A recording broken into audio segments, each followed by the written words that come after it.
आज हम लोग नीट के 5 इयर्स के पीवाईक्यू को सॉल्व करेंगे और ये देखेंगे कि कैसे ऑलमोस्ट सारे क्वेश्चन एनसीईआरटी के बायोलॉजी के बुक से आते हैं। First question, how many different proteins does the ribosome consist of. ये नीट 2023 का है।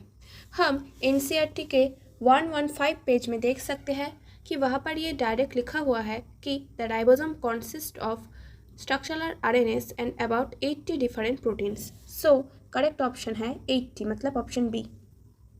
उसके बाद का क्वेश्चन है, which of the following are not considered as the part of endomembrane system. तो पेज नंबर 133 जो 11 का बुक है वहाँ पर हम देख सकते हैं कि एंडोमेम्ब्रेन सिस्टम टॉपिक के अंदर ये लिखा हुआ है कि endomembrane system include endoplasmic reticulum, Golgi complex, lysosomes and vacuoles. And जो माइटोकॉन्ड्रिया, क्लोरोप्लास्ट एंड पैरोक्सिसोम्स है वो अच्छे से कोऑर्डिनेटेड ना होने के कारण वो एंडोमेम्ब्रेन सिस्टम का हिस्सा नहीं है। तो यहाँ पर जो करेक्ट ऑप्शन हम लोग देख सकते हैं वो है B and D. So the correct option will be B. तो अब हम लोग आते हैं question number 3, which of the following functions is carried out by cytoskeleton in a cell. तो इसका आंसर 136 पेज में दिया हुआ है कि साइटोस्केलेटन का जो फंक्शन है वो है mechanical support, motility, maintenance of the shape of the cell. तो यहाँ पर जो करेक्ट ऑप्शन होगा वो होगा option D, motility. Fourth question है, which type of substance would face difficulty to pass through the cell membrane. तो पेज 131 में हम देख सकते हैं कि जो सेल मेम्ब्रेन है वो फॉस्फोलिपिड से बने हुए होते हैं, मतलब जो भी सब्सटेंस लिपिड में सोल्यूबल होगा वो आसानी से ये सेल मेम्ब्रेन को क्रॉस कर सकता है। तो उसके हिसाब से हमें ये पता है कि जो भी सब्सटेंस लिपिड में सोल्यूबल होते हैं वो हाइड्रोफोबिक मॉइटी के होते हैं। इसका मतलब जो भी सब्सटेंस हाइड्रोफिलिक मॉइटी के होंगे उनको डिफ़िकल्टी होगा सेल मेम्ब्रेन को क्रॉस करने में। तो यहाँ पर जो करेक्ट ऑप्शन होगा वो होगा ऑप्शन नंबर बी। इसके बाद क्वेश्चन नंबर 5, मैंने थोड़ा क्वेश्चन को ऊपर कर लिया ताकि आपको सुविधा हो।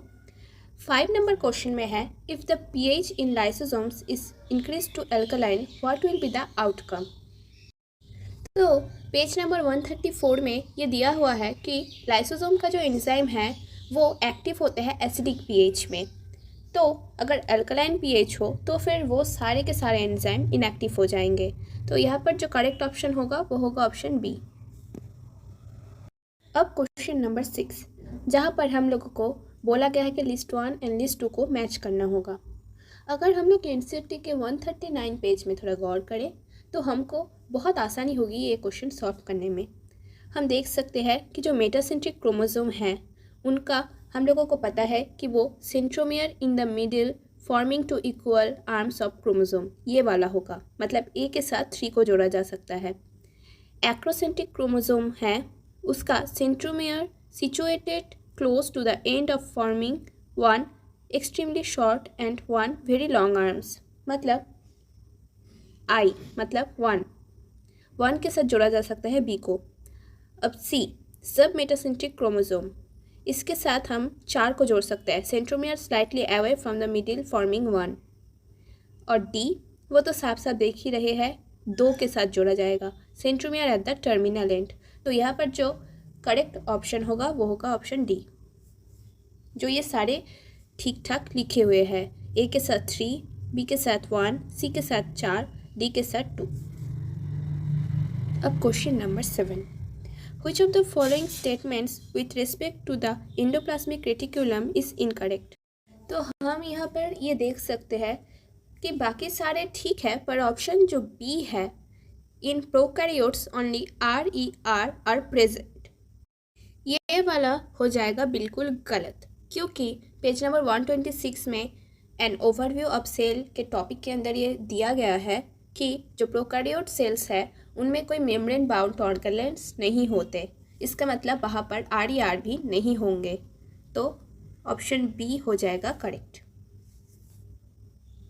अब question number 8, which of the following is an incorrect statement. तो जो पहला वाला ऑप्शन है जो है mature ship tube elements possesses a conspicuous nucleus and usual cytoplasmic organelles both, ये वाला ही गलत हो जाएगा, क्योंकि 138 पेज में न्यूक्लियस के अंदर ये दिया गया है कि some mature cells even lack nucleus. जिसका उदाहरण है erythrocytes of many mammals and sieve tube cells of vascular plants. मतलब सिप ट्यूब के अंदर न्यूक्लियस होते ही नहीं हैं, तो पहला वाला ही गलत है, तो ऑप्शन ए करेक्ट हो जाएगा। और बाकी जो सारे हैं वो सब ठीक है, जो एनसीईआरटी में मेंशन भी है। अब क्वेश्चन नंबर 9 पे आते हैं। When the centromere is situated in the middle of two equal arms of chromosome, the chromosome is referred as। तो इसका आंसर 139 पेज में ही है, इसका आंसर साफ है, ये हो जाएगा मेटासेंट्रिक। अब question number 10। The organelles that are included in the endomembrane system are। ये हमने थोड़ी देर पहले ही करा है। पेज नंबर 133 पेज में ये इसका क्वेश्चन का आंसर दिया गया है, जो होगा endoplasmic reticulum, Golgi complex, lysosomes and vacuoles. तो ऑप्शन बी हो जाएगा करेक्ट। अब आते हैं क्वेश्चन नंबर 11 पे। Which of the following statements about inclusion bodies is incorrect. तो पेज नंबर 129 पे इंक्लूशन बॉडी के लिए कुछ बातें लिखी गई है, जहाँ पर हम देख सकते हैं कि जो पहला वाला ऑप्शन है ना, this are involve in injection of food particles, यही गलत हो जाएगा। और बाकी के सारे जो स्टेटमेंट्स हैं वो एनसीईआरटी में दिया गया है, मतलब वो सारे सही है, तो ऑप्शन ए ही गलत हो जाएगा कि इंक्लूशन बॉडी फूड पार्टिकल के इंजेक्शन में काम आते हैं, ये गलत है। Question number 12। Which is the important site of formation of glycoproteins and glycolipids in eukaryotic cell. तो हमें पेज नंबर 134 में ये दिया गया है कि Golgi apparatus is the important site of formation of glycoproteins and glycolipids.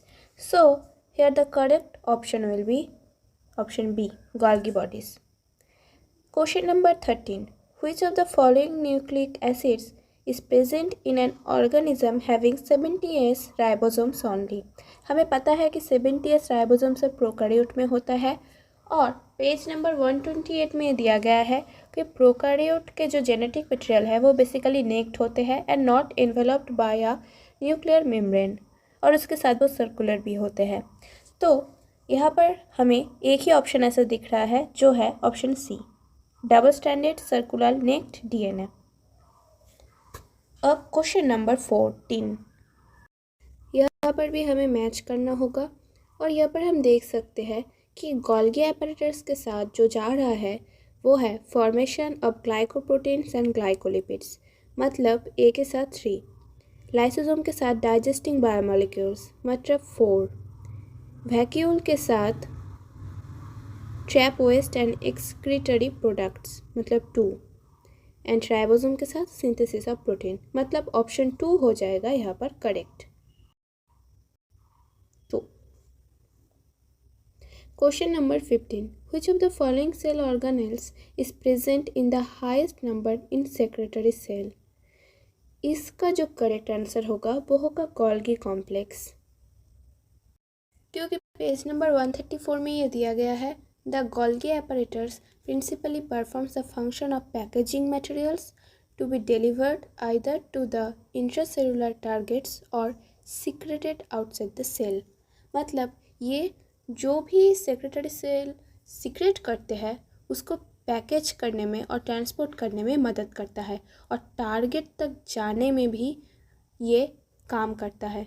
मतलब गोल्गी कॉम्प्लेक्स वहाँ पर बहुत ज़्यादा अमाउंट में होगा जहाँ पर सेक्रेटरी सेल होंगे।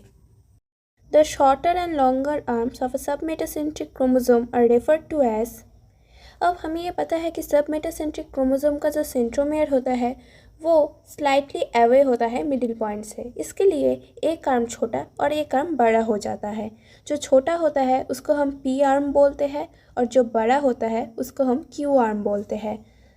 तो इसका जो करेक्ट ऑप्शन हो जाएगा वो होगा बी। अब question number 17। Non membranous nucleoplasmic structure in the nucleus are the site of active synthesis of. अब हमें ये पता है कि न्यूक्लियस के अंदर एक ही स्ट्रक्चर है जिसका कोई मेम्ब्रेन नहीं है, और वो है न्यूक्लियोलस। पेज नंबर 138 में ये डायरेक्ट दिया गया है, और वहाँ पर ये भी जिक्र किया गया है कि वो जो एक्टिव सिंथेसिस है वो राइबोसोमल आरएनए की होती है, मतलब आरआरएनए। सो यहाँ पर भी करेक्ट ऑप्शन हो जाएगा ऑप्शन डी। अब क्वेश्चन नंबर 18। क्वेश्चन नंबर 18 में है which of the following statements is not correct. Lysosome के हाइड्रोलाइटिक एंजाइम होते हैं, ये पेज नंबर 134 में जो लाइसोसोम का टॉपिक है वहाँ पर दिया हुआ है। The hydrolytic enzymes of lysosomes are active under acidic pH, ये भी सही है। Lysosomes are membrane bound structure, ये भी सही है।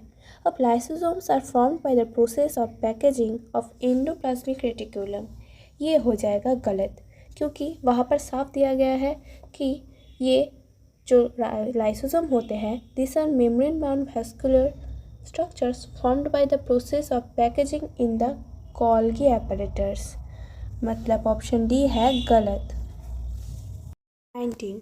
Which of the following pairs of organelles does not contain DNA? तो हमें पता है कि DNA से 3 ही ऑर्गेनेल के पार्ट्स होते हैं, वो है माइटोकॉन्ड्रिया, क्लोरोप्लास्ट एंड न्यूक्लियस। तो हम अगर यहाँ पर ऑप्शन देखें तो ऑप्शन सी में लाइसोसोम एंड वैक्यूल है, तो हमें पता है कि इन दोनों के पास DNA नहीं होंगे, तो ऑप्शन सी हो जाएगा करेक्ट। अब 20 क्वेश्चन में which of the following statement regarding mitochondria is incorrect. तो अगर हम 4 ऑप्शन को ही देखें तो हमें ये पता चलेगा कि बी नंबर जो ऑप्शन है कि enzymes of electron transport are embedded in outer membrane, ये हो जाएगा रॉन्ग, क्योंकि इलेक्ट्रॉन ट्रांसपोर्ट का जो एंजाइम है वो इनर मेम्ब्रेन में होता है। तो ऑप्शन बी हो जाएगा यहाँ पर आंसर, और इसको लेकर डिटेल्स में हम रिस्पिरेशन चैप्टर में पढ़ेंगे, क्योंकि हमें पता है कि माइटोकॉन्ड्रिया एरोबिक रिस्पिरेशन करती है। अब क्वेश्चन नंबर 21।